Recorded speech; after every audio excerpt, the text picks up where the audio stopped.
Assalamualaikum warahmatullahi wabarakatuh. Perkenalkan, nama saya Alifa Musyarah dengan NIM 2248201018. Di sini saya ingin menjelaskan sedikit tentang teknologi bahan alam. Yang pertama yaitu pemilihan bahan. Sebelum melakukan pemilihan bahan, dapat dilakukan taksonomi terhadap bahan yang dapat membantu memastikan bahwa bahan yang digunakan itu sudah tepat, aman, dan efektif. Menurut Davis dan Haywood 1963, taksonomi tumbuhan adalah cabang ilmu dari botani yang mempelajari identifikasi tata nama dan klasifikasi tumbuhan. Faktor yang mempengaruhi senyawa pada tumbuhan yaitu musim, kadar air, intensitas paparan sinar matahari, dan kondisi tanah.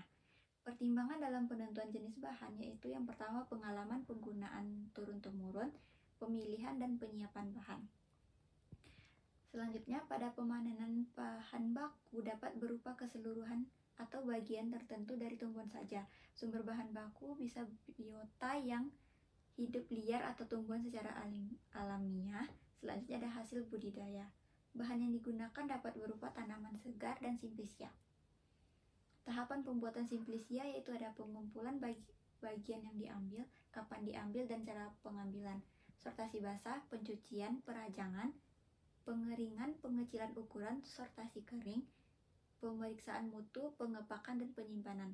Analisis mutu yang dilakukan yaitu analisis impuritas organik dan anorganik, analisa kandungan air dan susut pengeringan. Selanjutnya kadar abu, kadar serat, dan juga komponen yang dapat diekstrak. Selanjutnya yaitu ekstraksi. Ekstraksi adalah proses pemisahan zat aktif dari padatan atau cairan menggunakan pelarut. 3 tahapan ekstraksi yaitu pelarut akan merusak dinding sel dan jaringan serta masuk ke dalam sel. Pelarut akan melarutkan senyawa-senyawa metabolit. Pelarut bersama senyawa metabolit yang terlarut dikeluarkan atau dipisahkan dari bahan atau biomasa penghasil.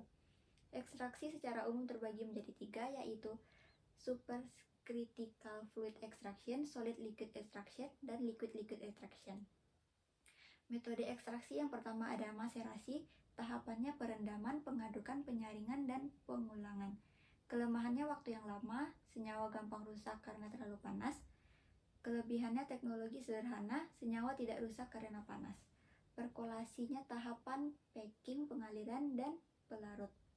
Kelemahannya lebih banyak pelarut, senyawa sulit tersari atau tersumbat. Kelebihannya teknologi sederhana, tahapan lebih sederhana, dan waktu lebih singkat. Selanjutnya ada ekstraksi reflux. Tahapannya ada perendaman, pemanasan, dan penyaringan. Kelemahannya kerusakan senyawa karena panas dan biaya lebih mahal. Kelebihan sedikit pelarut, waktu singkat, dan rendamannya yang tinggi.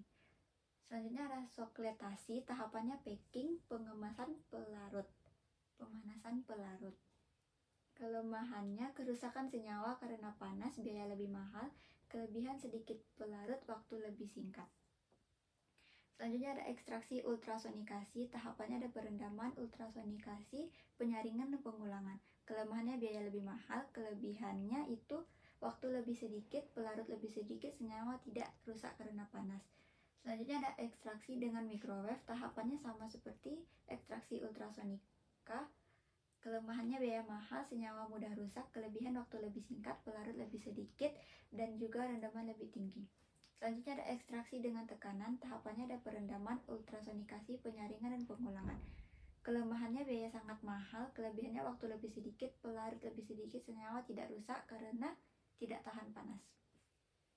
Metode ekstraksi. Faktor pemilihan metode ada efisiensi, rendaman tinggi, kualitas senyawa terjaga, waktu ekstraksi yang lebih sedikit, pelarut yang lebih sedikit, biaya yang lebih murah, risiko yang lebih aman.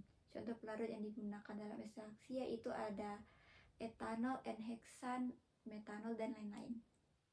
Selanjutnya ada evaporasi, yaitu proses penguapan atau perubahan fase dari cair menjadi gas. Dalam konteks kimia atau industri, evaporasi sering digunakan untuk menghilangkan pelarut, menghasilkan produk kering, dan juga mengurangi volume. Evaporasi dapat dilakukan dengan berbagai metode seperti evaporasi alami, evaporasi vakum, dan evaporasi panas. Baiklah, sekian pemaparan materi tentang teknologi bahan alam. Cukup sekian, terima kasih.